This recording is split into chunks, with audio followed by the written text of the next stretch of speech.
G3 Weekly. Welcome to G3 Weekly, a summary of this week's top news stories on Christianity and the public square, written by Ben Zeisloft. I'm Laramie Minga. This week, Ohio Right to Life fired a Christian employee after a Republican lawmaker publicly criticized her for sharing the gospel. Mobs of Pakistani Muslims attacked several churches and many homes belonging to Christians. Meanwhile, the interim president of the Southern Baptist Convention's Executive Committee resigned after admitting that he falsified his resume. Ohio pro-life group fires Christian after sharing the gospel. Whoever is not with me is against me, and whoever does not gather with me scatters. Matthew 12:30. Elizabeth Marbach, the communications director for Ohio Right to Life, was fired by the pro-life organization after Representative Max Miller, a Republican from Ohio, condemned her for sharing the gospel on social media. Marbach had said on social media that there exists no hope for any of us outside of having faith in Jesus Christ alone.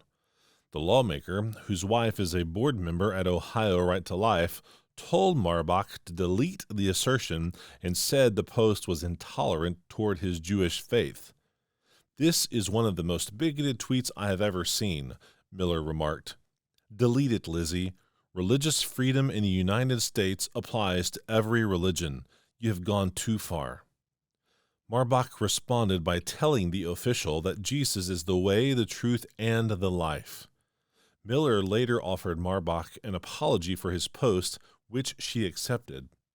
Ohio Right to Life nevertheless fired Marbach 2 days after the social media exchange. One official at the pro-life organization had voiced a disagreement a few days earlier about another social media post from Marbach, which called a pro-abortion activist a murderous liar, according to internal communications detailed in a report by the Republic Sentinel.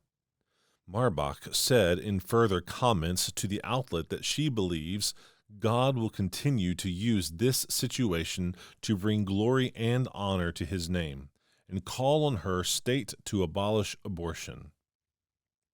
Pakistani Muslims destroy Christian churches. You joyfully accepted the plundering of your property, since you knew that you yourselves had a better possession and an abiding one. Hebrews 10:34.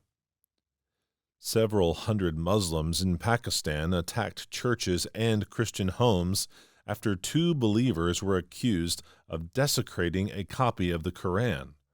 Many Christians fled to safer parts of the eastern city of Jaranwala as rioters looted their property.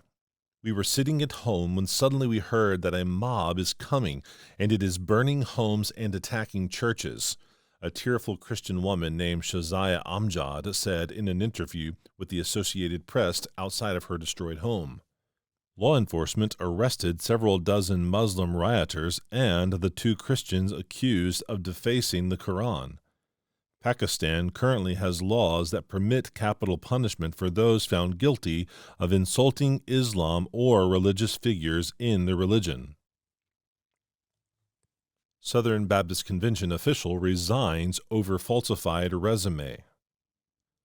Whoever walks in integrity walks securely, but he who makes his ways crooked will be found out. Proverbs 10:9. Willie McLaurin, who served as interim president of the Southern Baptist Convention's Executive Committee, abruptly resigned after acknowledging that he lied on his resume. McLaurin, who was attempting to apply to the position he temporarily occupied, falsely claimed that he had graduated from North Carolina Central University, Duke University Divinity School, and Hood Theological Seminary. Members of the Presidential Search Committee confirmed with each of the schools that he had never finished his degree programs at the institutions.